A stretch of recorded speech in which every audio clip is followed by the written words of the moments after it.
Oh putain.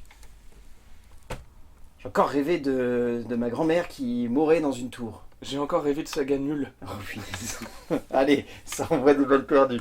Bonjour à toi, cher spectateur. Le retour d'une saga. Alors, personnellement, ça fait partie de cette checklist très bizarre que je vais continuer à remplir. Une nouvelle saga qu'on ne pensait pas revoir et qui redébarque. En sachant que, pareil, en juin, on va recocher également ça. Mais là, potentiellement pour du mieux. Mais aujourd'hui, déjà, nous allons parler de Destination Finale Bloodlines de Zach Lipovski et Adam Bichstein. L'histoire. Stéphanie se réveille toutes les nuits en hurlant parce qu'elle fait le même rêve. Celui de sa grand-mère Iris qui aurait péri dans un accident dans une tour dans les années 50. Sauf qu'il s'avère qu'en fait, c'est pas vraiment ça. C'est plus une prémonition qu'aurait eu sa grand-mère. Et pour comprendre pourquoi elle rêve de ça toutes les nuits, eh ben, elle va essayer de retrouver sa grand-mère, Iris. Et elle va découvrir des choses. Parce que le film s'appelle Bloodlines. Et qu'en Québec, ça donnerait la lignée de sang. La lignée de sang. Voilà. Les liens familiaux. Les liens familiaux. Et pour en parler avec moi, ben mon cher Hugo, des jeux de retour. Tu les enchaînes Ouais, là. mais- Until Dawn, mais Destination pourquoi Finale Bloodlines. Parce que t'étais pas dispo pour Hurry Up Tomorrow, je te rappelle. Oh, t'as grand préféré. Et voilà, désolé. Non, bah alors, dans le genre, Revival qui sort un petit peu de nulle part, faut rappeler que la saga Destination Finale s'est arrêtée il y a maintenant un bon petit moment, avec un Destination Finale 5 qui était plutôt cool. Personnellement, je fais partie de ceux qui apprécient beaucoup Destination Finale 5 et qui en gardent un très bon souvenir de séance de cinéma en 3D, où je me suis vraiment bien marré. Passé ça, ça fait tellement longtemps qu'on entend parler d'un possible revival de Destination Finale qui a été dans un premier temps emmené par David R. Ellis qui était le réalisateur du 2 et du 4. Puis ensuite il a lâché la grappe, puis c'est une partie des producteurs qui ont lâché la grappe, puis il y a un autre réalisateur qui avait été reconvoqué, il y a Jeffrey Reddick qui est donc le créateur de la saga en tant que scénariste, qui était en mode vas-y faisons quelque chose. Personne n'a jamais voulu vraiment faire quelque chose. Et d'un seul coup, il y a John Watts, qui était en pleine mouvance des Spider-Man et qui avait envie de remettre un pied dans le cinéma d'horreur, qui a annoncé dans un premier temps vouloir faire une série Destination Finale, série qui a finalement donné lieu à un film, puisque visiblement ils n'avaient pas assez confiance en lui, au long métrage que nous avons ici, qui semble vouloir être une proposition dans la veine de ce que la saga propose d'habitude, mais avec un petit twist. À partir de là, je vais me tourner vers toi, mon cher Hugo. Je vais te demander ce que tu as pensé de cette lignée de sang. Oh là. Je suis un peu. Non, en vrai, je suis un peu circonspect. C'est le bon mot. Oui, C'est le je bon mot, crois que c'est le bon mot. T'as vu, Tu es j'utilise des mots. sceptique, tu es, Oui, tu c'est- es, oui, chaf- sceptique, tu es sceptique, chafouin. Tu es sceptique. chafouin. Pas chafouin, sceptique.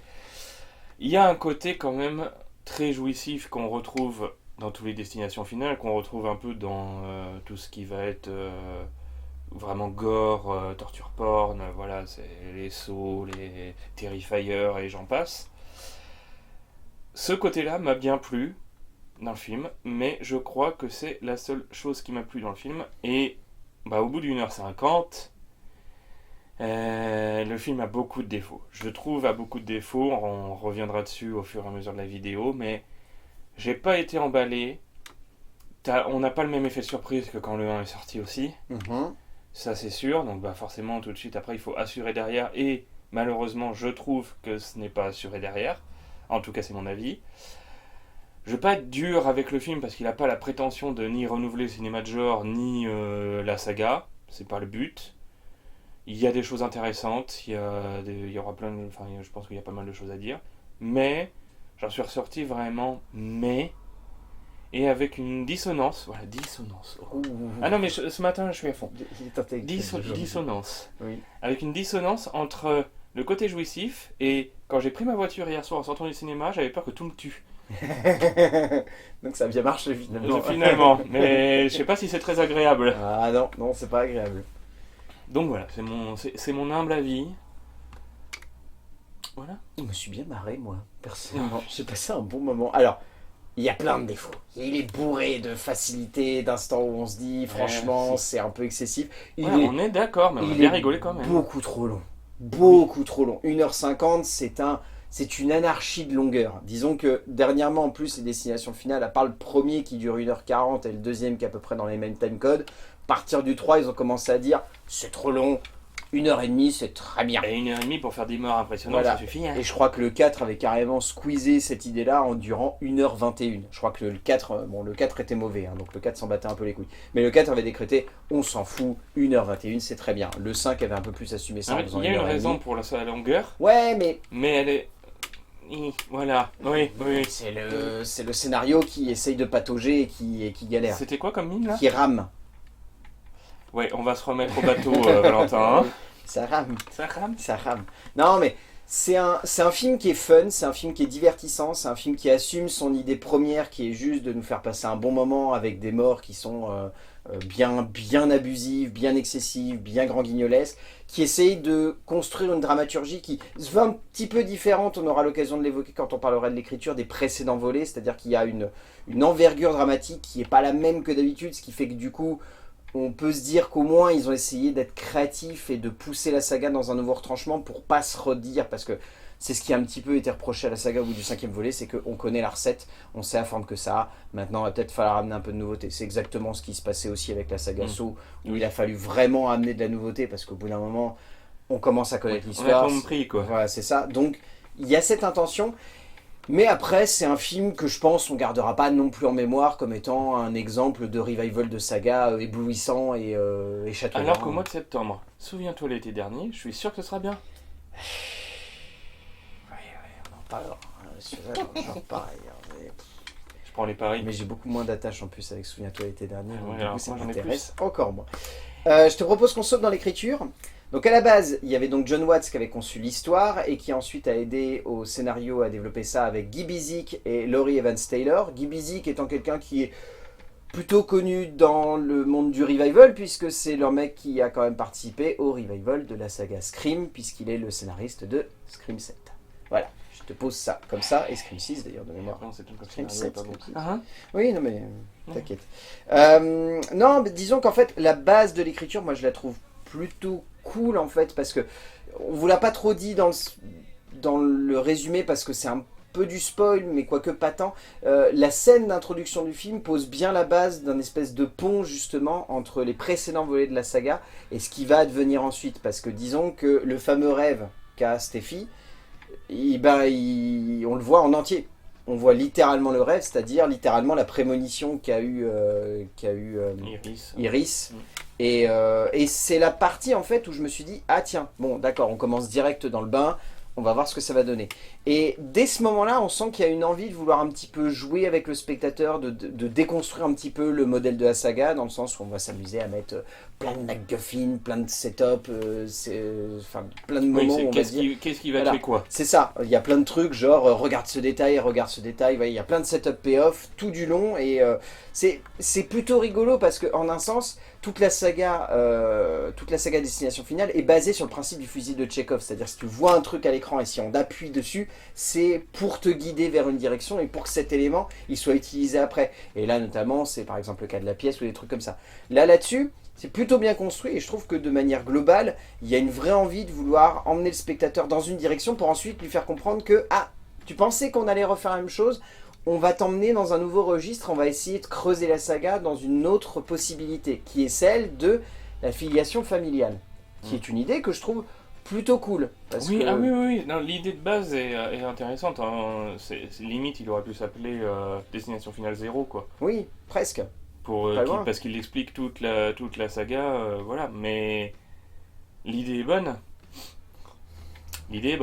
Allez, vas-y. Mais non, mais le Envoie scénario, la je suis sauce. désolé. Enfin, j'ai pas du tout accroché. Autant le jeu d'acteur, mais on y reviendra, est plutôt convaincant. Moi, en tout cas, je l'ai bien apprécié. C'est assez juste, c'est drôle quand il faut, c'est un peu dramatique quand il faut, même si voilà.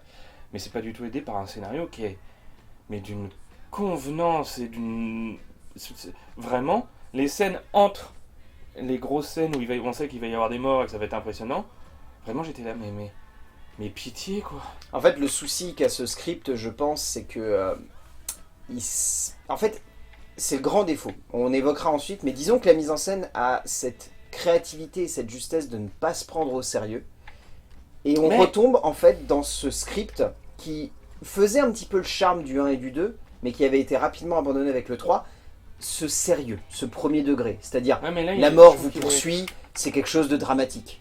Et disons que la base, en fait, pourrait marcher. Le problème, c'est que le scénario a tendance à un peu surappuyer ça. Et vu que la mise en scène à côté joue vraiment l'ironie en mode poète poète, on va faire des morts qui sont vraiment gore. Et puis il y a même des moments où on va jouer sur l'ironie de oh, elle a deviné. Ah oui, mais c'est pas toi, en fait, ça va être un autre. C'est amusant en termes de mise en scène, ça ne fonctionne pas vraiment dans l'écriture, puisque du coup on se retrouve avec une écriture qui est un peu trop en décalage avec ce qui nous est montré à l'écran. C'est le grand paradoxe en fait de ce genre de saga, où il y a peut-être deux modèles créatifs qui n'arrivent pas à parfaitement se coupler, et qui font que d'un côté on a des scénaristes qui se disent « Non, non, mais regarde, on va trouver un vrai twist, et on va amener un vrai côté dramatique, pur, intense, où là ça va être une histoire de filiation, de famille, on va en De pousser... malédiction. On va expliquer les origines de toute la saga, on va donner une justification à plein de choses qui se sont passées avant, etc. » Alors oui, pourquoi pas. Le problème, c'est que la saga n'a jamais eu cette prétention d'avoir une espèce d'explication universelle de pourquoi En fait, des gens meurent. ça me fait penser à Cube Zero. Oh, Ça me fait penser à Cube Zero dans le sens où le film existe pour expliquer... Bon, là, pour le coup, c'est pas une saga, c'est une trilogie. Mais je trouve que c'est défendable parce qu'on a besoin d'explications. Là, foncièrement, la saga, on s'en fout de l'explication. Les gens qui vont voir ce film... calme-toi, Non, mais ça va on bien se passer, on ça va sait bien très se bien passer. que les gens qui vont voir ce film, c'est pas pour... c'est pas pour le scénario, c'est pour voir des morts impressionnantes et du renouvellement dans la capacité de tuer ces personnages de façon la plus créatif possible. créative, déconcertante possible. En fait, moi, ce que j'ai quand même envie de défendre, c'est cette noblesse d'avoir voulu proposer une nouvelle manière d'aborder la dramaturgie, et que même s'il y a ce manque, entre guillemets, d'ironie qui aurait pu un peu plus amuser le spectateur, je vais quand même défendre le principe, parce que je trouve vraiment que pendant une majorité J'entends. du script, je me suis dit, tiens, c'est intelligent d'avoir amené ça comme ça, parce que du coup, on n'est plus dans la prémonition, on est plus dans essayons de deviner comment les Ouais, elle personnages essaye vont de mourir. contrecarrer C'est ça. ce personnage tout puissant qu'est la mort. C'est ça. Et c'est peut-être ça, finalement, qui est assez ironique, c'est qu'elle essaye de contrecarrer le truc le plus naturel et qui fait qu'on vit, en fait. Faites les maths. Do the math. C'est Mais littéralement mais ça. c'est vraiment ça, mais oui, l'idée est noble, je dis pas le contraire, hein, mais c'est fait d'une façon, c'est amené d'une façon qui correspond pas du tout. Enfin, après, je sais pas comment ça aurait pu être fait, j'en ai aucune idée. En fait, mais peut-être que juste l'idée de base était bien, mais que le film n'aura jamais dû voir le jour parce qu'il y avait peut-être pas d'intérêt. En fait, l'autre point sur lequel le scénario en fait se plante, mais à une base intéressante, c'est la famille de manière générale. La famille est vraiment abordée comme quelque chose d'assez maladroit, et les justifications qui expliquent que certains personnages aient disparu mais reviennent au sein de la dramaturgie, euh, lourdeur. J'ai envie d'appeler ça lourdeur, c'est-à-dire que c'est vraiment du pathos, mais du pathos dans une saga où il y a généralement pas eu de pathos, on va pas se mentir. Oui, La plupart du temps, c'est genre C'est attendons pas- de voir comment ils vont essayer de survivre à la mort. c'est Et pas c'est connu tout. pour sa délicatesse. Voilà, c'est pas une saga dans laquelle on a misé vraiment une espèce d'intention dramatique qui est genre non mais vraiment il va y Mais avoir une attache c'est pareil, profonde à ces l'idée aurait personnages. pu être bonne. Oui. Et c'est ce que je disais, le casting fait que t'as quand même envie d'y croire à cette famille. Et bon, à part le moment révélation de pourquoi un personnage ne meurt pas finalement, alors j'ai trouvé ça très drôle. Alors ça par contre J'ai c'est peut-être trouvé une ça des très meilleures drôle. blagues du film. C'est peut-être une des meilleures blagues du film. J'ai trouvé ça Vraiment. parce que j'ai réussi à le capter. Avant, j'ai compris. Avant, j'ai fait oh non, ils ont quand même pas osé. Si, si. Et quand t'as l'explication, tu fais En fait c'est des génies. c'est les seuls moments où tu te dis l'ironie fonctionne vraiment bien au sein Oui. de la dramaturgie. C'est les seuls moments où je me suis dit tiens voilà, ça c'est intelligent. Même si le casting, je le dis encore une fois, moi je l'ai beaucoup apprécié. C'est pas... Bah, les personnages sont pas assez creusés ou fouillés, et même Steffi, tu vois, c'est une héroïne dans laquelle on a... En fait, Steffi me rappelle exactement les mêmes défauts qu'avait l'héroïne dans le renouveau de la saga Scream. Oui, C'est-à-dire qu'elle est sympathique, on a plutôt envie de l'apprécier, mais le pathos autour de pourquoi elle est reliée à tout ça, c'est ridicule. Et c'est à la limite du nanardesque.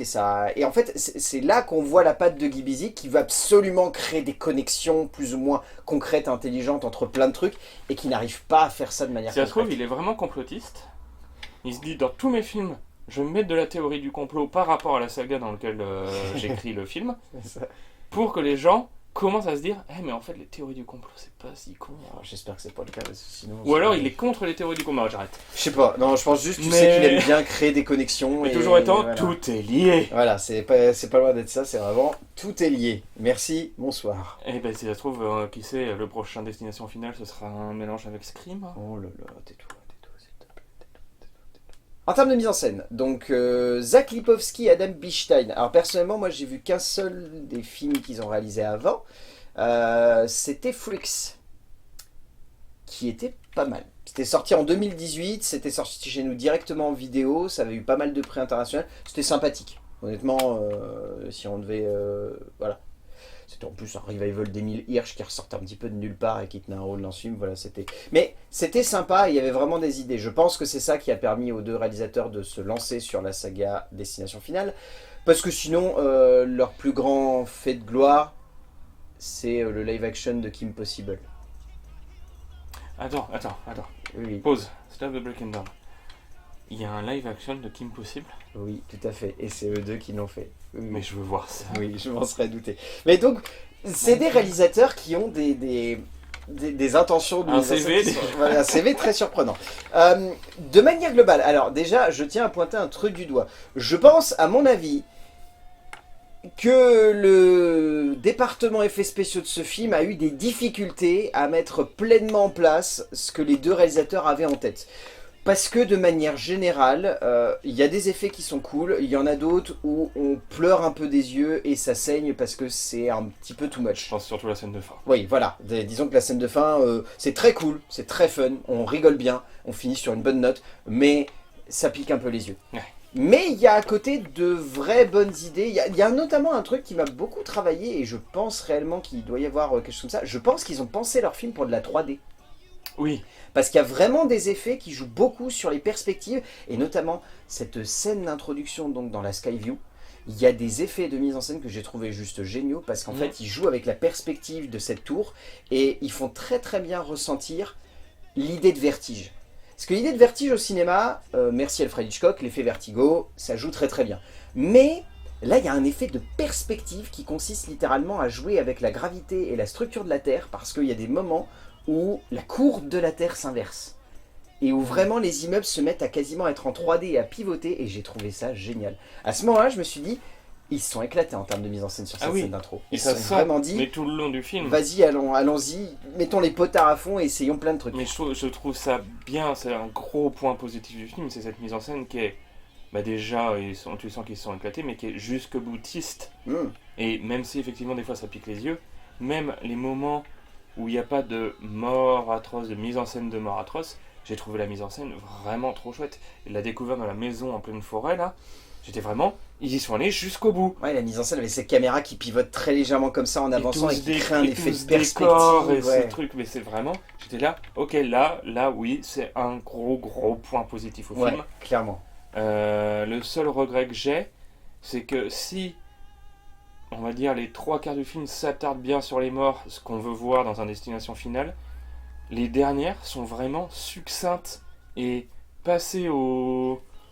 Vraiment c'est... Ah on n'a plus le temps, sinon le film il va faire 2 heures. Ah, je pense qu'il y a un moment où ils se sont dit, on s'est bien éclaté, maintenant il faut un petit peu qu'on Mais avance. c'est dommage parce et... que c'est les morts les plus importantes Et elles sont un peu bâclées. et elles sont vraiment totalement bâclées. Ouais, La non, mort, non. je pense à la mort de...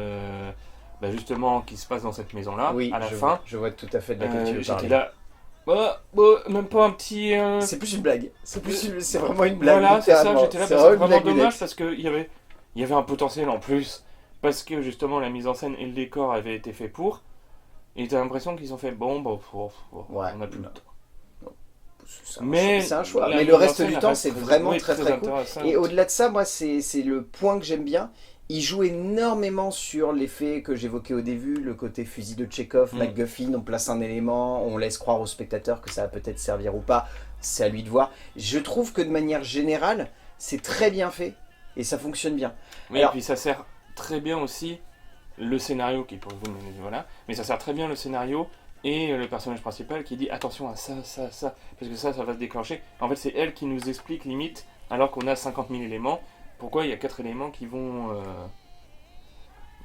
conduire à oui, ciao, Tout à fait, bonsoir quoi. tout à fait. Mais de manière globale, ça reste divertissant et cool. Et on sent aussi, alors c'est presque surprenant que le film soit interdit qu'au moins de 12 ans avec avertissement, parce que honnêtement, vu certaines scènes et vu certains effets qui sont utilisés, même si des fois ça pique un peu les yeux niveau effets spéciaux, j'ai Ben à ordure, bras.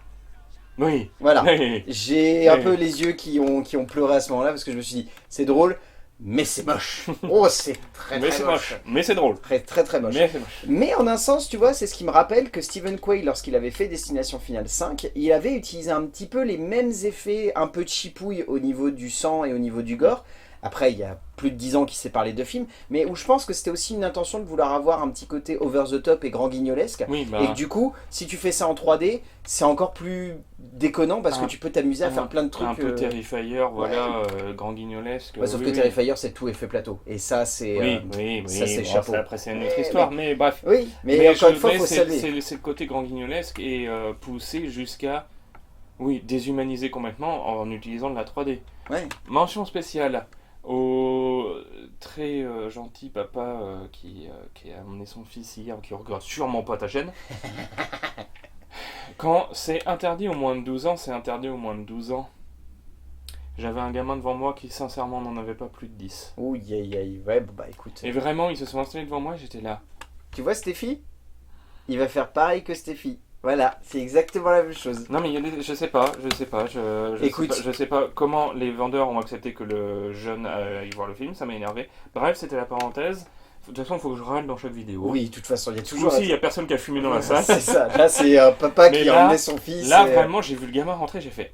Bah, ils se sont trompés de séance. Ouais, parce que c'est quand même, c'est bon de le dire, c'est vraiment, vraiment gore et c'est. Mais c'est gore et c'est très anxiogène quand même, parce que comme C'est je ça. disais quand je suis sorti du film, t'as un peu l'impression que tout l'univers va s'en prendre à toi et que chaque C'est ça. élément est vraiment. Bon, en plus, pour l'anecdote, j'étais à Saint-Nazaire.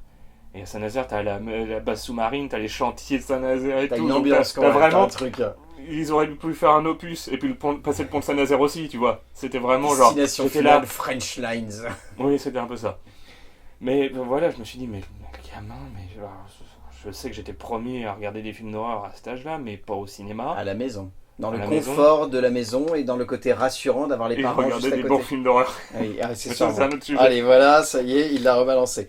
Non, mais de manière globale, en fait, si on veut vraiment dire que le film est de ton côté sauvé, de mon côté confirmé dans le côté fun, c'est parce que je pense que les deux réalisateurs se sont dit allons-y, Oui. éclatons-nous, faisons en sorte que ce soit un Scène bon d'ouverture, moment de la scène cinéma. d'ouverture, vraiment, Ouais. j'ai vu tout le long, j'étais là. Oh ouais, oh ouais. Mais Oh ouais, mais vas-y, ça- fous-y du gaz là un peu. Ah là, non, mais ça fonctionne super bien. Et puis de manière globale, je trouve que la scénographie, ou en tout cas la juxtaposition des effets pour amener à pas mal de morts, la mort dans l'hôpital étant pour moi l'une de celles que j'ai trouvé la plus excessive dans le côté vraiment tendu. Mm. C'est-à-dire que tu passes ton temps à dire non, Ouais. ils vont pas en rajouter, ils vont pas en rajouter. Si, Je trouve si, que c'est si. à partir de ce moment-là où on voit le déclin dans la mise en scène des morts, justement. Ah, moi je trouve que celle-là elle fonctionne encore très très bien parce que Mm. pour moi il y a une tension quasi constante qui est bien juxtaposée par rapport à ce qui a été mis en place avant et du coup ça fait que ça tient. Et pour moi bah après par contre, après ça cède, hein. Pour moi après c'est Oui, c'est- ah oui, bon, c'est- oui, c'est oui, maladroit. Mais ça et tout ce qui se passe avant, je trouve que de manière globale ils se sont bien amusés. Mais par contre encore une fois il faut le repréciser, c'est trop long. Pour moi, le film aurait dû durer 1h35, 1h40 grand maximum. Le fait d'avoir Ouais. poussé à 1h50, c'est pour 1h30 justifier même, l'explication de plein d'éléments et amener des scènes où honnêtement c'est Oui, les tir à scènes l'arme, hors, pathos. oui, c'est ça, c'est hors mis ces scènes-là. Alors si, pour le coup, là, c'est la globalité du film, mais j'ai trouvé vraiment la lumière très très belle tout Ouais. le long. Mais bien travaillé. Même les moments les plus pathos, les plus gnangnang, où on se faisait chier, j'étais quand même là. L'image est quand même très très belle. Ouais, que ce soit Ouais, c'est l'image, la chiadé. lumière, c'est... même les décors, non, j'ai trouvé ça vraiment bon pour le Ouais, coup. non, ça se tient clairement. D'ailleurs, on n'a pas parlé, je reviens vite fait au scénario, mais on est d'accord qu'il va y avoir une suite. On verra. Je sais pas. Bah si, parce qu'il y a un personnage quand même qui est introduit et qu'on voit pas à la fin. Oui, on verra. On verra. On verra. On verra bien. Je propose qu'on passe au casting du coup. Alors, de manière globale, le casting, je le trouve vraiment bien. Déjà, pour citer les deux acteurs qu'on voit au début, c'est donc Breck Basinger ainsi que Max Lloyd Jones, qui jouent donc respectivement Iris et Paul. Les deux sont très bien. Je les ai trouvés très touchants. Et j'avoue que honnêtement, le fait d'avoir démarré comme ça, c'est peut-être l'une des séquences que j'ai trouvées les plus justes émotionnellement. Oui. J'étais le plus investi dans cette scène-là et je trouvais que c'était bien amené, Mm. bien développé et que ça faisait presque office, à mon avis, je pense, de bande démo en termes de... Je pense que c'est comme ça qu'ils ont vendu le projet. Ouais. Qu'ils ont dit, Oui, je vois ce que tu veux regardez, c'est comme ça qu'on va vous vendre un Mm. nouveau Destination Finale, on va commencer par ça. Et honnêtement, ça démarre vraiment bien. Après, nous avons donc Caitlin Santa Juana qui joue donc Stéphanie Reyes, qui est vraiment bien Mm. dans le rôle de Stéphanie, j'ai trouvé très touchante, très juste. Théo Brionnes qui joue donc Charlie, J'ai trouvé très bien que aussi. j'ai trouvé très bien aussi. Ouais. Gabrielle Rose qui joue donc la vieille Iris, que j'ai trouvé assez forte aussi. Elle a vraiment un petit rôle, mais elle est assez impactante. C'est très. Comment elle s'appelle? Oh, j'ai plus son nom. Ah, cette actrice qui est âgée, qui a joué dans plein de slashers, Jimmy Lee Curtis, quoi. Oui, C'est très Jimmy Lee Curtis. oui, ça fait très Jimmy Lee Curtis dans l'âme, ouais, c'est vrai survivaliste. oui, je pense que voilà. c'est d'ailleurs un gros clin d'œil à Oui, Halloween, oui, je honnêtement, pense. vu la gueule du personnage. On a Richard Harmon qui joue donc Eric. Qui est-ce qu'on peut citer? On peut citer Ria Kilstead qui joue donc Darlene Reyes. On peut citer aussi Anna Lore qui est vraiment insupportable dans le rôle de Julia. Oui. On peut citer aussi Owen Patrick Joyner dans le rôle de Bobby, que j'ai trouvé très amusant. Oui. J'ai trouvé très drôle, je trouve qu'il est... Le gros cliché du sportif. Honnêtement, mais qui se situe à la Très bel provocation. hommage au personnage de Sean William Scott dans le tout premier Destination Finale. Mm. Vraiment, je trouve qu'il lui rend très très bien hommage. Mais de manière globale, je trouve ce casting très bien équilibré. Mention spéciale quand même pour Caitlin Jones-Ruana, qui est vraiment pour le coup celle qui ressort le plus. Je trouve Caitlin qu'il y a, Santa-Ruana. il y a une espèce d'unité dans le casting aussi qui est vraiment, qui est vraiment bonne en fait. Ouais, ils ont une belle chimie tous Oui, ensemble, je c'est trouve. ça. Je trouve. Notamment Théo Briones ainsi que Caitlin Santa-Ruana, les deux, ils entretiennent un truc qui est plutôt attachant et Même plutôt fort. le personnage de Richard Harmon qui est Assez qui est décalé, là un ouais. peu, qui est un peu, oui, totalement en décalage tête par à rapport à claque, leur ouais. univers, et mais qui est, moi, je trouve excellent. Ouais, non, mais oui, à il chaque joue fois très, qu'il très bien. l'ouvrait, j'étais là. Puis bah cette révélation familiale, Oui, j'étais là. non, mais non, ça c'est fonctionne super bien. incroyable, enfin. Ouais, non, non. Mais ils ont un truc, ils ont clairement Ouais. un truc, ouais. On arrive à la fin de cette vidéo. Qu'est-ce que tu retiens donc de ce Destination Finale Bloodlines? Du divertissement, c'est pas le pire film d'horreur que j'ai vu, j'avoue je me suis un peu emporté au début. Bah, il a des gros défauts, il a surtout des défauts qu'il aurait pu ne pas avoir en fait. Je suis pas sûr qu'il soit très utile, sincèrement. J'ai envie de dire, ça fait 2 critiques de suite que je pense ça du film, donc bon, je vais peut-être devoir me calmer un moment. Peut-être. Mais bon, ça c'est un autre sujet. Bon, ça reste un bon divertissement. Je pense que c'est plus un film à regarder entre copains, une soirée à la maison avec du Ouais. popcorn. Plus que une expérience cinématographique, voilà.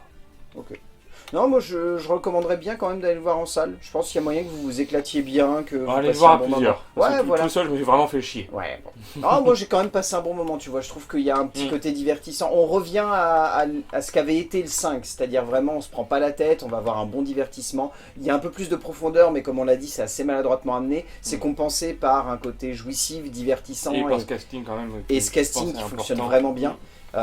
Disons que voilà, de manière globale, c'est un volet qui s'inscrit dans la bonne moyenne de la saga. Je dirais pas dans le haut du panier, parce Oui. que pour moi le 1 et le 2 restent clairement au-dessus, mais on est dans la moyenne du 3 et du 5. C'est-à-dire Mm. c'est bien, vous allez vous marrer, vous n'allez pas forcément le retenir beaucoup à la Non. fin, mais sur le coup, vous allez vous dire, je me suis quand même bien C'est éclaté. meilleur quoi. que Scream 6 ou 7. Quoi. Ouais, ça c'est pas faux du tout. En même temps, c'était pas compliqué de... Faire Faire mieux, pire. exactement, ou de faire pire, ouais, non, non, clairement. Mais donc voilà, Destination Finale Bloodlines de Zach Lipovski et Adam Bichstein. Allez-y, je pense que vous allez passer un bon moment quand même, je pense que vous allez bien vous marrer, ou au pire, vous allez vous dire, mais au moins vous aurez vu quelques morts bien gorasses. Merci mon cher Hugo. Bah, merci à toi. On se revoit très, Mi-juin très vite. Mi-juin 11 juin. 11 juin, oui, 11 juin. 11 juin. Oui. Et la semaine d'après. Oui, c'est vrai, ça va venir vite. Eh, Et on sera un vous bon allez mois de juin ensemble. Et beaucoup vous allez voir. beaucoup le voir en juin, oui, oui, oui, oui, avec des grands écarts quand même en termes de style et en termes de forme, ouais, clairement. Wow. Oh, si. Wow. Et d'ici là, on va dire aux gens d'aller voir des films parce que c'est bien d'aller voir des films et qu'on se retrouvera pour parler de films, bien évidemment. A plus. Soyez présents aux prochaines vidéos, aux 2 prochaines vidéos qui sortent au mois de juin, parce qu'il y a une très grosse annonce qui arrive, me concernant, pas concernant Valentin, qui lui... Un indice, papier. Voilà, vous vous débrouillez Ça avec y est, ce mot. Voilà. j'ai mes papiers, Papier. je vais pouvoir sortir de ta cave. Par contre, de quel personnage tu parlais qui annonce une suite? L'enfant, au début du film, dans la tour. Hugo, Qu'on il revoit. est mort l'acteur. Oh merde. Oh la boulette. Oh la boulette.